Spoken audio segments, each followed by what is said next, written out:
a gentleman named Douglas Engelbart, who invented the computer mouse and the computer screen interface, who also talked about his own psychedelic experiences. So in modern time, there's a pretty substantial percentage of entrepreneurs and founders who are working with psychedelics. Tim Ferriss, who's a well-known podcaster, he was quoted as saying that every billionaire he knows, without exception, uses psychedelics to help with creativity, innovation, and leadership. And so the two main benefits that I would boil it down to would be neuroplasticity and courage.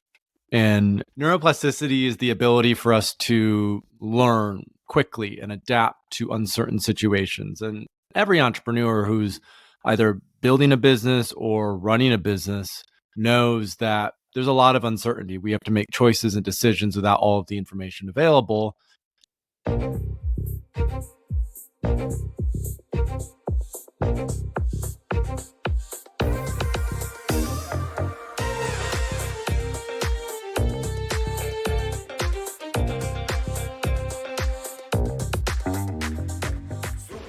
Welcome to Super Entrepreneurs Podcast. I'm your host, Shahid Durrani. Today we have with us Paul F. Austin. Paul is a leading figure in psychedelics, founded Third Wave, guided millions safely through a transformative experiences, featured in Forbes, Rolling Stone, and BBC Work Life. He merges psychedelics with personal and professional success. Welcome to our show, my friend. Thank you, Shahid. It's great to be here. Yes, glad to have you. You mentioned that psychedelics is like a skill. Can you elaborate on that?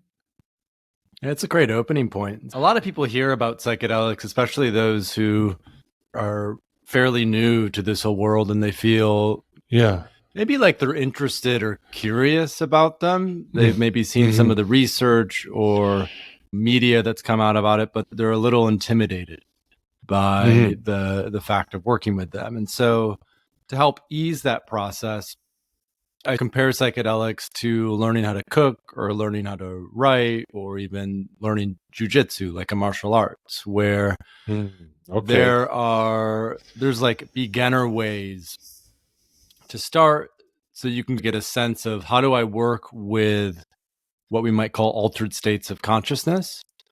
And as I deepen that practice, just like when you learn how to cook better, just like when you learn how to write better, just like when you become a brown belt or black belt in jujitsu, you have a certain level of mastery in that skill set. And that's why I love microdosing so much, because a lot of people hear about psychedelics and they think, oh, I don't know if I want to take 3 or 4 grams of mushrooms, which would be a high dose, or I don't know if I want to go drink ayahuasca necessarily, but microdosing feels like a way that I can dip my toe in, get a sense of how does this feel? How does it affect me? What are the types of impacts? And then as they observe that and notice that, then they can look at, oh, do I want to deepen that practice? Do I want to potentially work with a coach or guide or a therapist when working with psychedelics? And so framing it as a skill just helps us to know, if I use this with intention, if I commit to the practice, then as I master this skill, what people find is they're more present, they have more creativity, they can communicate maybe difficult things better. So there's all of these other, I would say, secondary benefits that come from learning how to work with psychedelics in a skillful way. That makes sense. So are these legal? Yes and no. And so it really depends on the jurisdiction that you're in. One of the projects that I started was a legal mushroom retreat center in the Netherlands, because in the Netherlands, psilocybin, which is the active ingredient in magic mushrooms, is legal. And so with a Dutch co-founder, we were able to host retreats there where a lot of Americans would fly over and people from other countries would come and they could legally work with psilocybin mushrooms in the Netherlands. In Jamaica, it's also legal. And then in a lot of Central and South American countries like Costa Rica and Mexico and Brazil and Colombia, psilocybin mushrooms, as well as something called ayahuasca, is legal. Now, when it comes to the United States, it depends on the type of psychedelic. So there's a substance called ketamine, which is commonly known as an anesthetic. It's been used since the 50s in emergency rooms. And about 20 years ago, people found that, ketamine also has fantastic effects on depression and suicidality in particular. And so ketamine is totally and completely legal in the United States. It can be prescribed off-label for depression.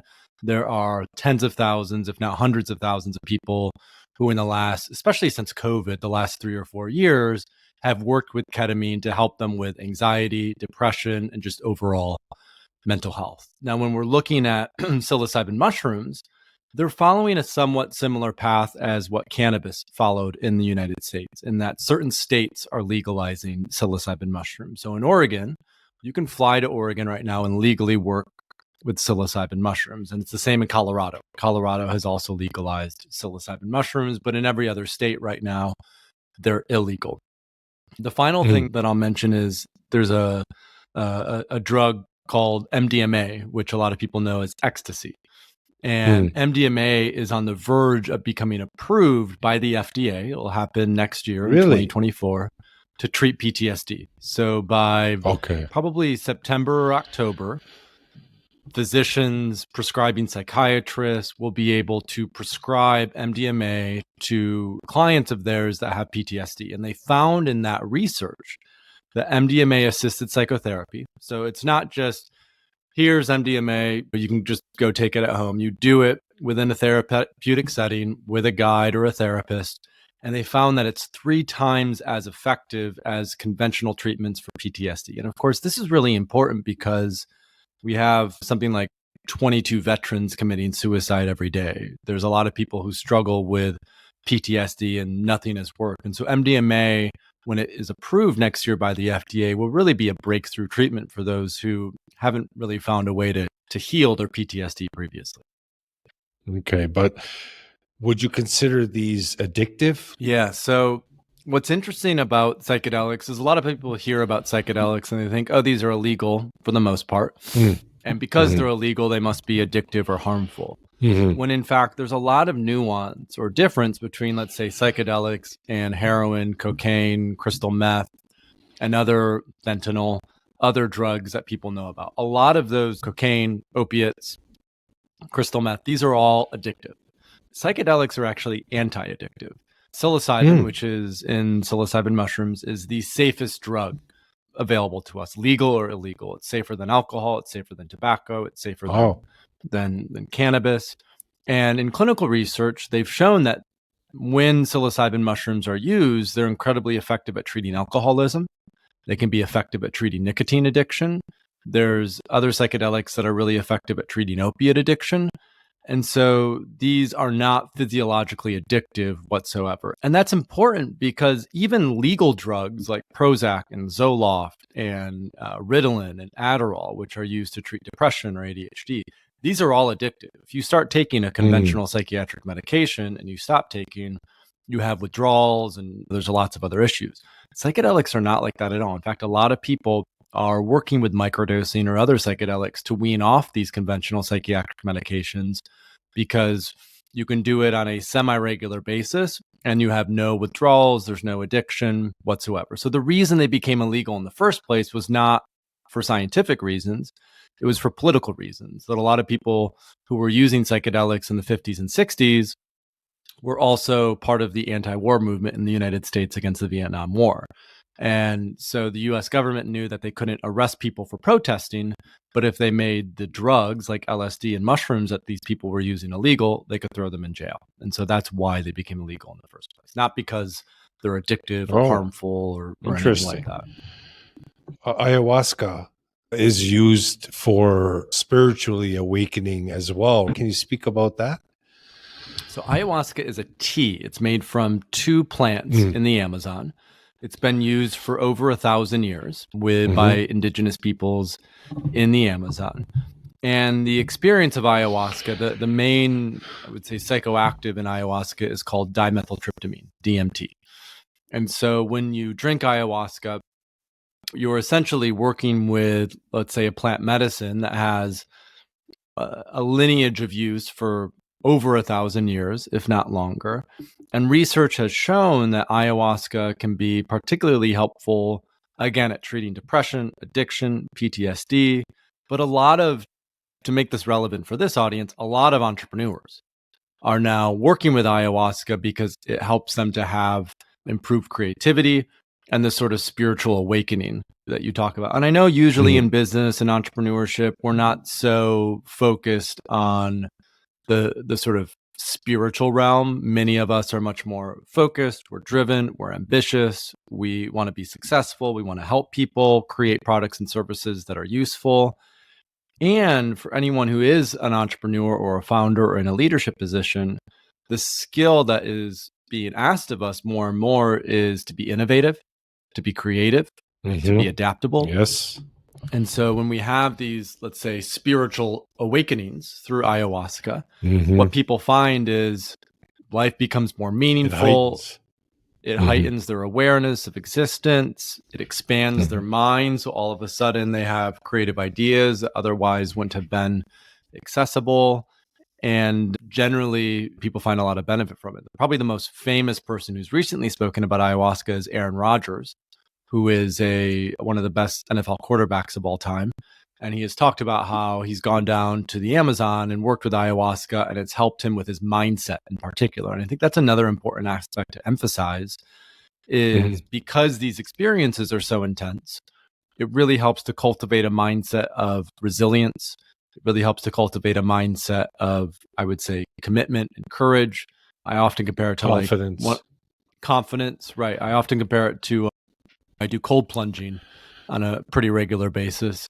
And so when you go into the cold plunge, it isn't always that comfortable and it's not always fun necessarily, but the way you feel after it is amazing. And ayahuasca is similar. Yeah. The experience can be quite uncomfortable. There can be what they call purging, which is vomiting or other aspects. But people find again and again that after they come out of those experiences, like I said, they feel more happy, more creative, more present, which has a lot of benefits for entrepreneurs who are maybe burnt out or stressed, or they have a lot going on. And so working with psychedelics can help them to manage all of the complexity of their day-to-day life. Yeah, I take cold showers. So I haven't done a plunge, but I've been taking cold showers for years now. Since 2018, it definitely is the after effect that is amazing. Can you speak a little bit more about the psychedelics for entrepreneurs? What are some of the key specific benefits that they gain in their day-to-day work or overall transformation?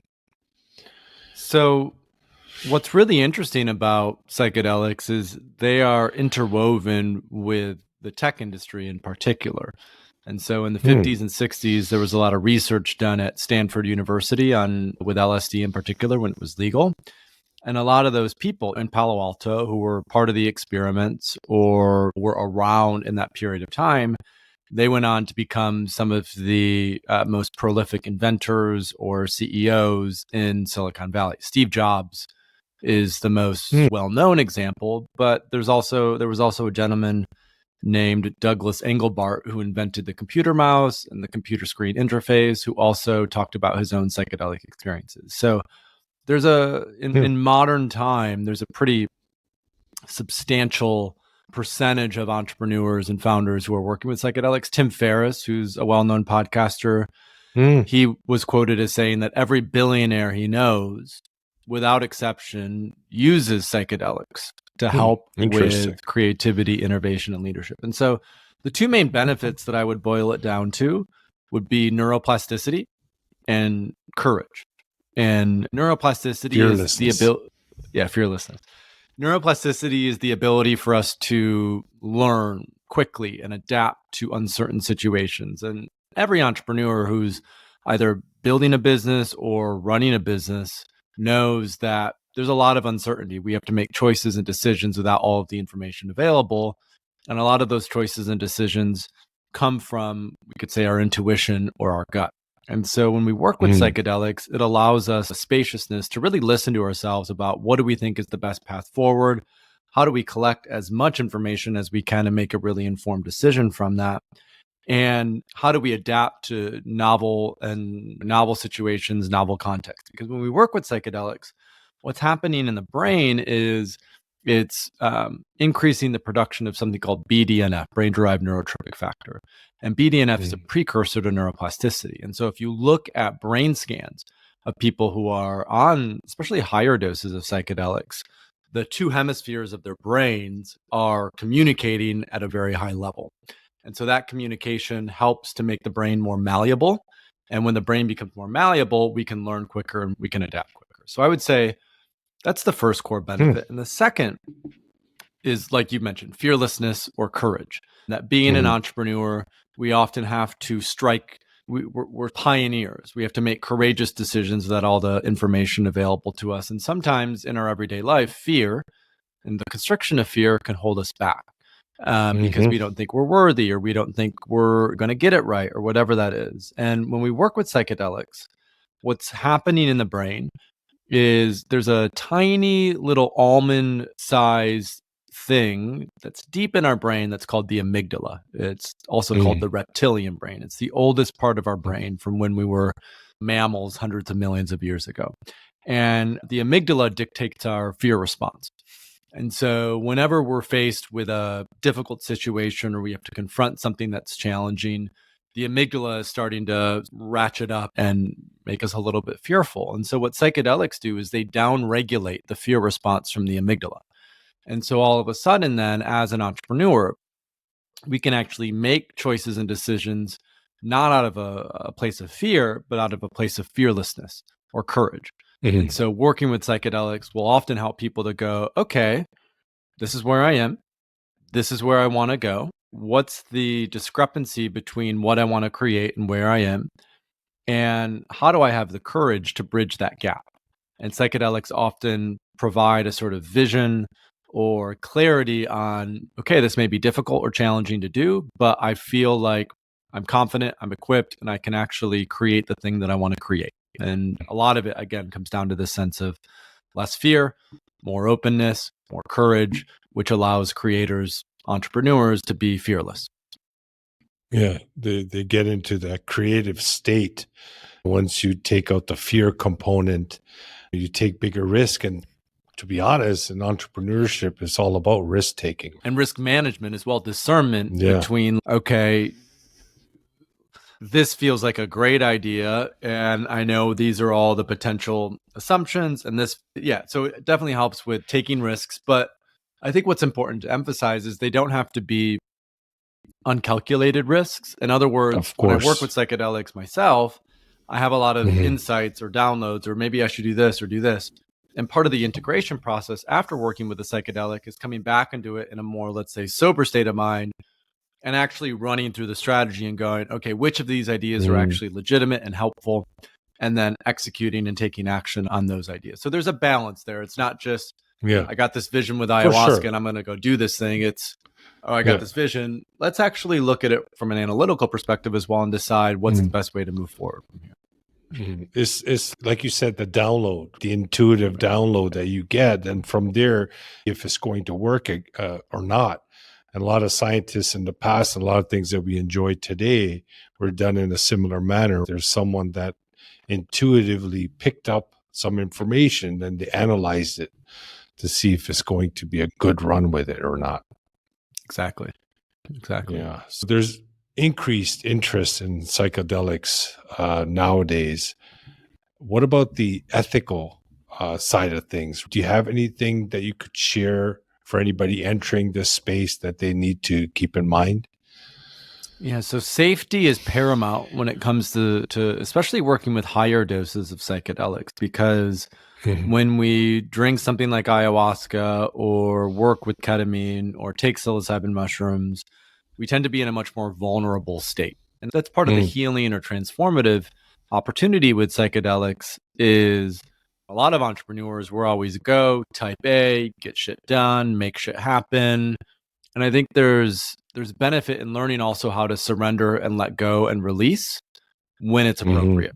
And so if that's the case, then it's really critical that for anyone who is interested in potentially working with psychedelics, that first of all, I would say start low and go slow is my mantra. As I mentioned at the beginning of the episode, you don't need to jump in the deep end right away necessarily. You can start with microdosing, You can start with taking lower doses of psychedelics, see how that feels, and wade your way in from there. And that's how a lot of people start, is with microdosing. Now, if someone is interested in a higher dose, my recommendation is to always work with a trusted provider. And what that means is, whether it's a coach, a therapist, a guide, a shaman, a retreat center, a clinic, right? You really want to do a level of diligence in terms of, who are these people? What are their qualifications? How much experience do they have in guiding people through psychedelic experiences? And just ask them questions. Ask them questions about, how are they assessing people who come in? What intake forms do they have? How are they preparing clients before they go through a psychedelic experience? What's the facility like when we actually have the experience? What's the facilitation like? Is there someone who's present? Is there support that's required? And then the big thing is integration, because after we get opened up in a massive way through these psychedelic experiences, we then have to ask, okay, how do I integrate this back into my everyday life? And so those, I think, are the four, for anyone who's listening, those are really the four key elements. Making sure that if you work with someone, there's an assessment process, they prepare you, the space is really well held when you're actually working with a psychedelic, meaning you have support, you have guidance, and then they support you with integration. And this I think is a really big challenge to solve for. And so it's why at Third Wave, we have a vetted list of providers, clinics, retreats, therapists, coaches. So if someone is listening to this and they're like, I'm not sure where to start, my recommendation is always go to Third Wave. We have educational guides and resources. We have a podcast, and we also have a directory of providers that we've vetted that they're trustworthy. And that I think is really important, because there can be some, like, I've heard stories of people who go down in the Amazon and drink ayahuasca, and they're with someone who's not necessarily all that ethical. And there can these experiences can be sometimes difficult and challenging. And so you want to make sure that you are well supported if you decide to move forward with working with psychedelics. So, Paul, on top of the recommendations, you also provide these type of get-togethers, coaching sessions. Yeah. So part of what we've rolled out in the last couple of years is, I noticed that there were a lot of people who were training therapists and psychiatrists and psychologists, like licensed clinicians, which is important because psychedelics are really a breakthrough in mental health treatment.